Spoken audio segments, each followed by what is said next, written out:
It was a peaceful afternoon when the foundations of my life were shaken. My name is Mark, and for a decade, I had believed my marriage with Linda was solid and content. Although we were childless, we shared a life brimming with mutual ambitions, vacations, and endless conversations. Or so I thought.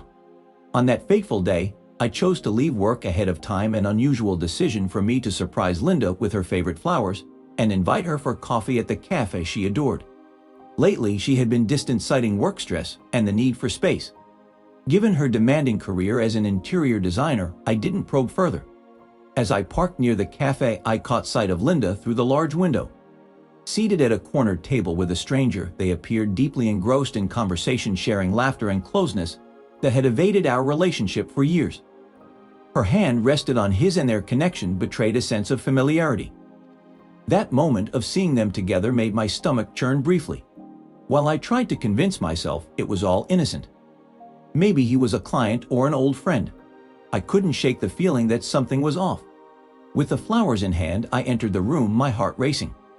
They were so engrossed in their conversation that they didn't notice me standing there feeling like a statue.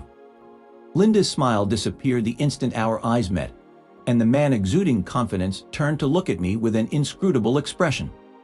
Mark, Linda stuttered, withdrawing her hand from his as if the physical distance could erase what I had just witnessed. "What are you doing here?"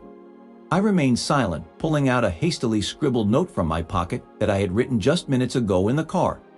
Placing it in front of her, the words on the paper read, "Don't come home." Her complexion paled as she gazed at the note, as if the message itself was a harsh blow. The man casually glanced at the note, then back at me, reclining in his chair with a calm demeanor that was infuriating, as though this was an ordinary occurrence. "Let me elaborate, Mark." Linda began speaking, but I interrupted her before she could continue. Without a word, I left the room and headed out, abandoning the bouquet of flowers on the table. Despite hearing her call out my name, I didn't halt my steps. Upon reaching my car, I slumped into the driver's seat, my hands clenched so tightly around the steering wheel that my knuckles paled. Although I felt the urge to unleash my emotions, to scream, cry, or even strike something, I remained immobilized, engulfed in disbelief. The person I had placed my trust in unreservedly was now in a cafe with another man, casually intertwining their fingers as if it were routine. However, the most agonizing part was yet to ensue. That evening, despite my written message, Linda returned home, and her subsequent actions left me reevaluating the foundation of our shared life. As she entered through the front door nonchalantly, there was no sign of the note in her possession, nor did she exhibit any remorse or Her words struck me like a freight train, leaving me shattered. "So this is my fault," I barely whispered. "Are you saying I failed you somehow?" She remained silent, but her lack of response confirmed my worst fears. My heart felt like it was breaking into a million pieces. "You could have talked to me, Linda. You could have told me you were unhappy. Instead, you turned to someone else behind my back," I lamented as she stood there, arms crossed. "I didn't plan for any of this, Mark.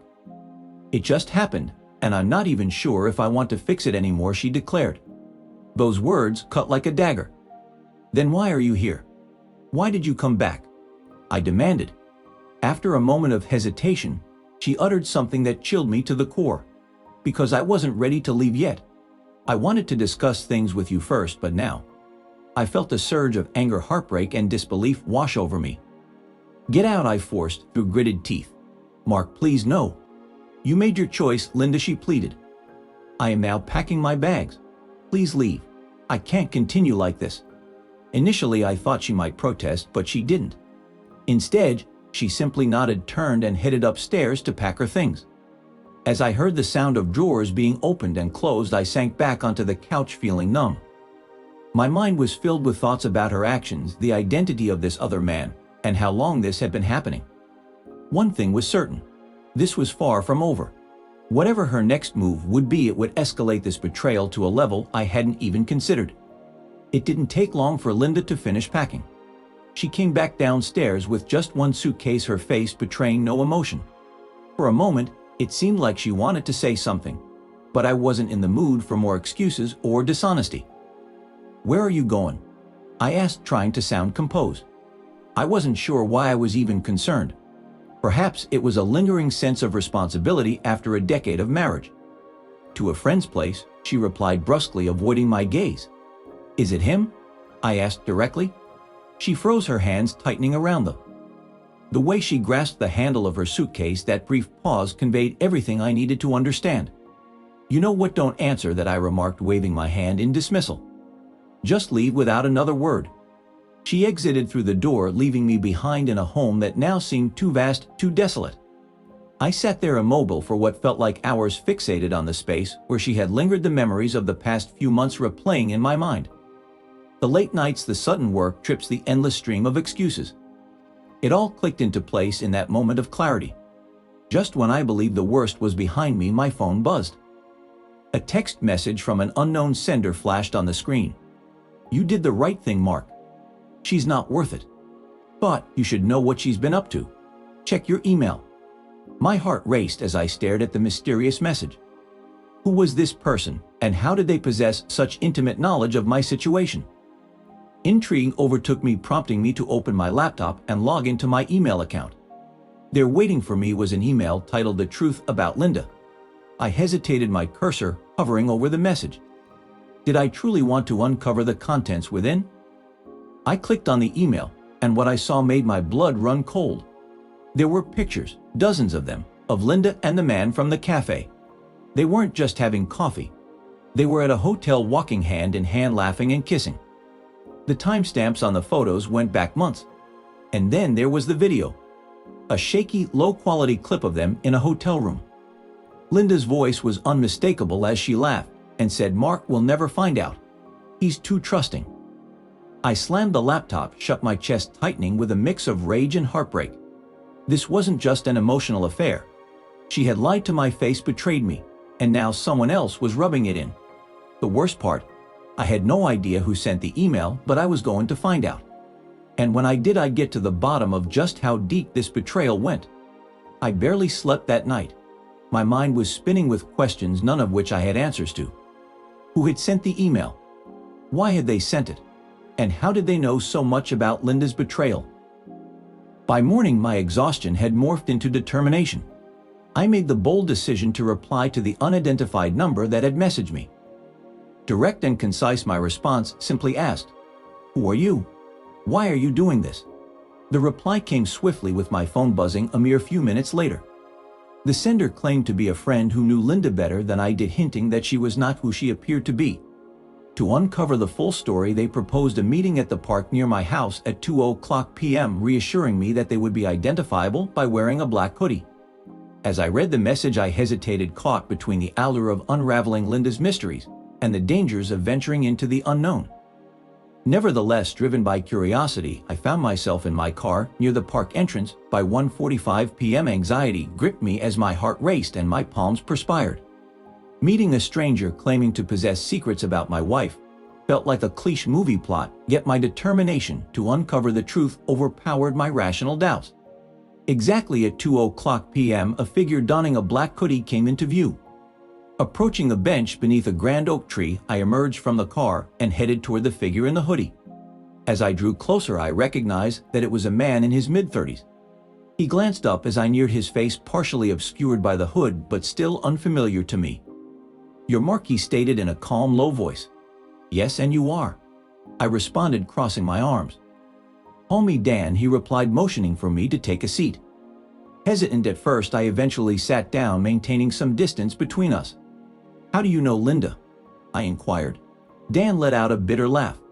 "I used to work with her. We were close for a while, but let's just say I learned the hard way what kind of person she really is." "What do you mean by that?" Dan then handed me his phone, displaying a series of explicit messages between Linda and someone saved as Eric. The texts were rife with details about their illicit meetings and schemes to deceive Mark. "She's been involved with Eric for nearly a year," Dan explained. "Informed me that HEK had also gotten married. This revelation came to light when I caught her with Eric at an office party. She showed no concern when I uncovered their affair, simply dismissing my presence and telling me to mind my own business."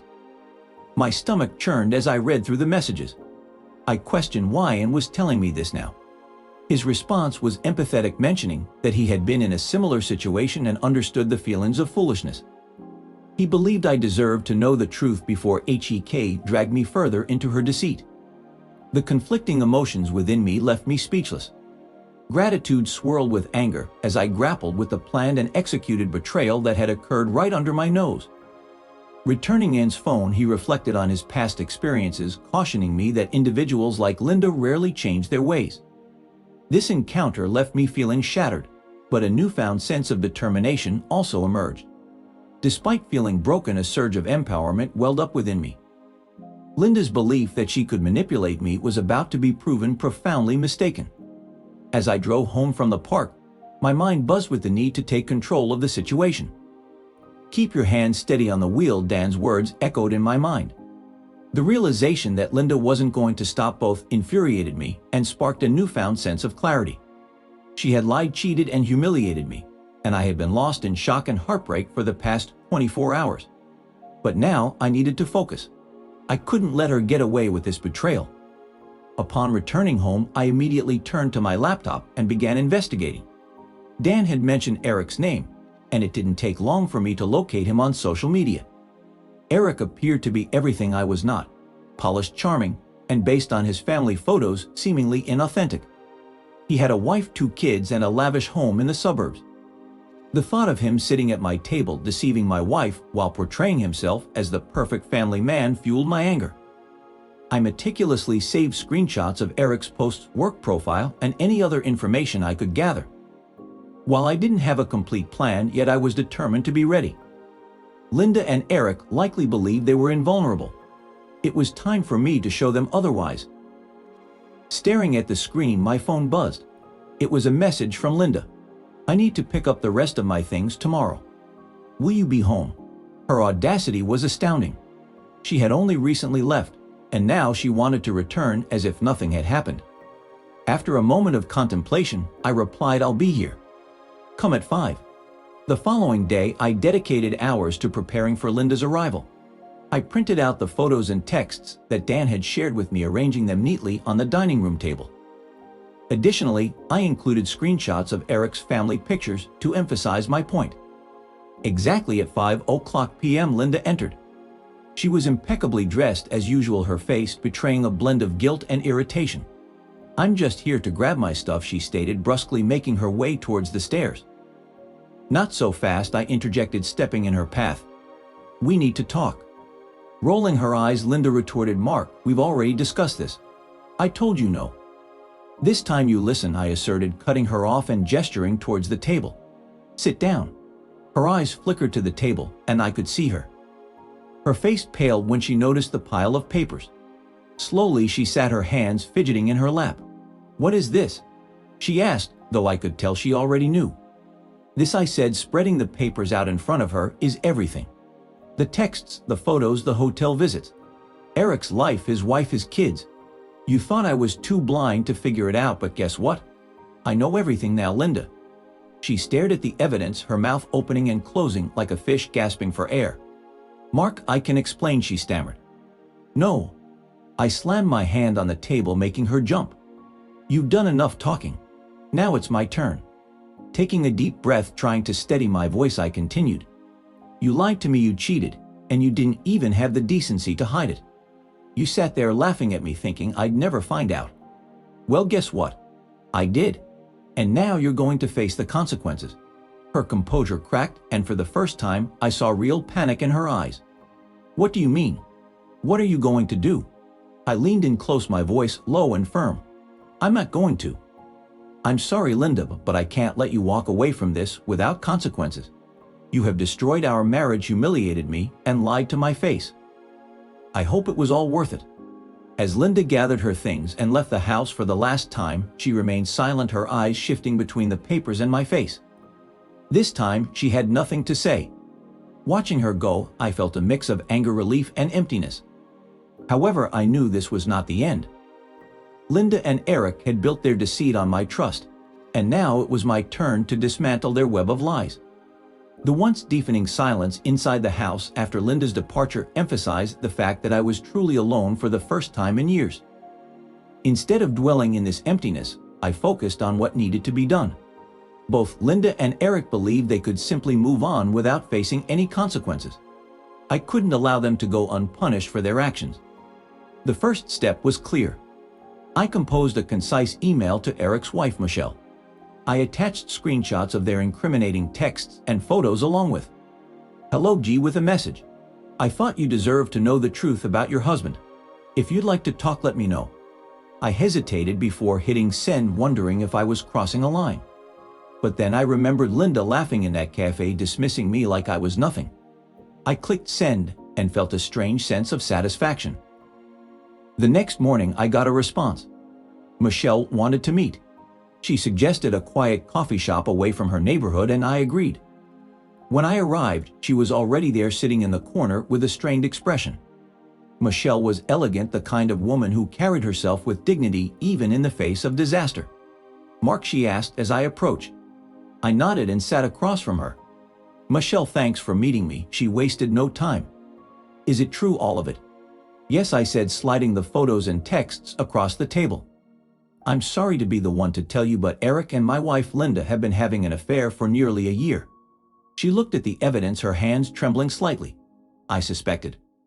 Michelle confessed to Ted, barely audible. I never realized it was this serious. After hours of conversation, we mapped out timelines and connected missing pieces. Michelle was determined to confront Eric, and I supported her decision. As we said goodbye, she declared, "They've underestimated us, Mark. Let's prove them wrong." Her words resonated with me, bringing a sense of unity I hadn't felt before in this ordeal. However, I knew the upcoming confrontation wouldn't be as tame. The day Michelle faced Eric remains vivid in my memory. In the morning, she texted me, "Facing him today. Stay prepared." Uncertainty lingered until my phone erupted with messages. One from Linda and two from an unfamiliar number. Linda's angry text read, "What did you do, Mark?" The unidentified number turned out to be Eric, his messages causing, "Mark, you are a coward for involving Michelle. What is wrong with you? Keep out of my life or face consequences." I found his threats ironic. "Stay out of my life. You have been in it for a year." Michelle did not hold back when she confronted Eric with evidence that evening. He initially denied it, but crumbled when faced with photos and texts. She recounted the confrontation to me over the phone, her voice filled with anger and triumph. Eric tried to shift the blame onto me, claiming I wasn't there for him. I bitterly remarked that it was the same excuse Linda used. Michelle asked what my next steps would be.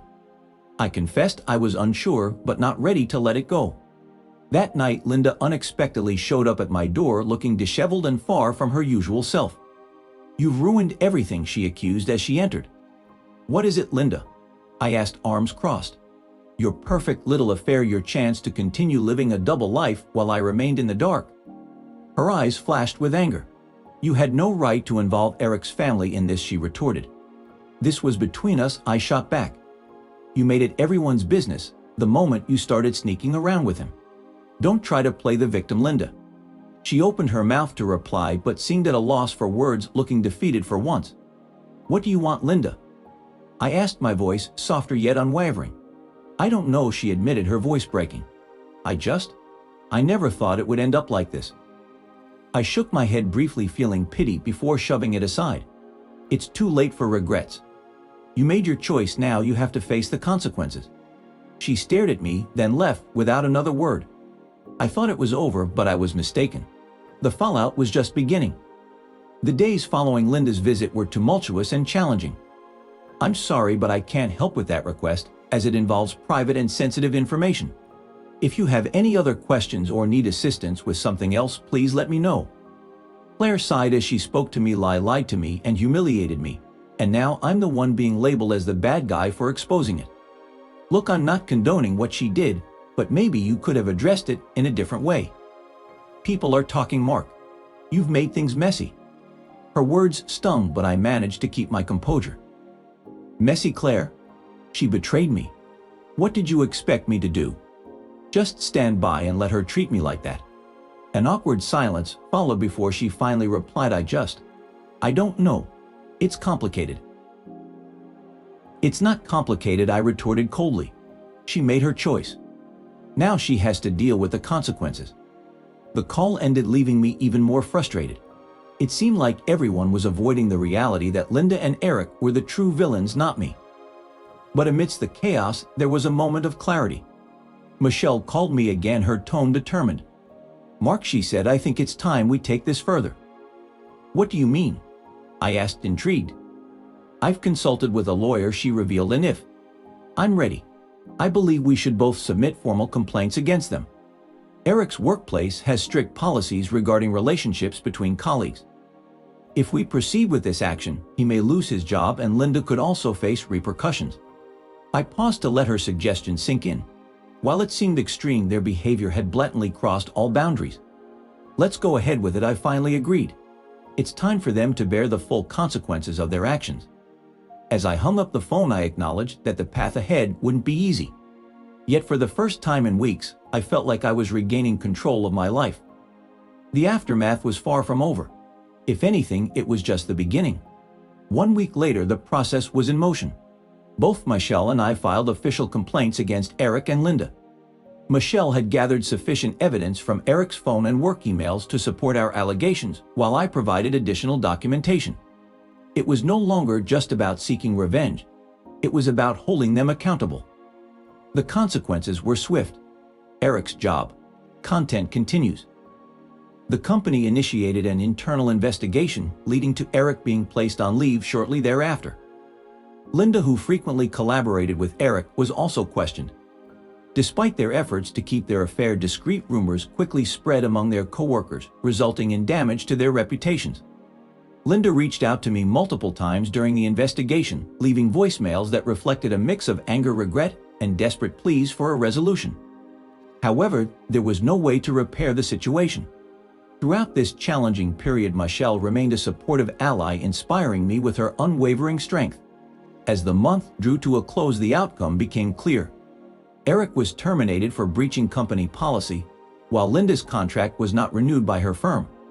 Both had irreparably damaged their professional relationships. Part 10. Moving forward. With the situation gradually stabilizing, I began to focus on reconstructing my life. The house, once haunted by painful memories, gradually felt like my own once more. I embarked on a redecorating spree, erasing any remnants of Linda's presence. It was a cathartic experience, like shedding an old skin. One evening, as I sorted through a box of old photos, I stumbled upon one from our wedding day. Linda looked radiant, evoking memories of the happiness I once felt.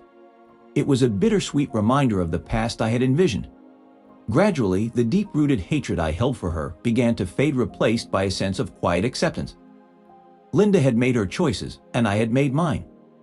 Surprisingly, Michelle blossomed into an unexpected friend. We started meeting for coffee, exchanging updates and reflecting on our journeys. She too was moving forward, finding solace in her children and the quest for closure. One day her words struck a chord within me. "You can't let this define you, Mark. It's just a chapter of your story, not the whole book." Her wisdom resonated with me. Life may not have been perfect, but it was undeniably mine once again. For the first time in a long while, I felt a sense of liberation.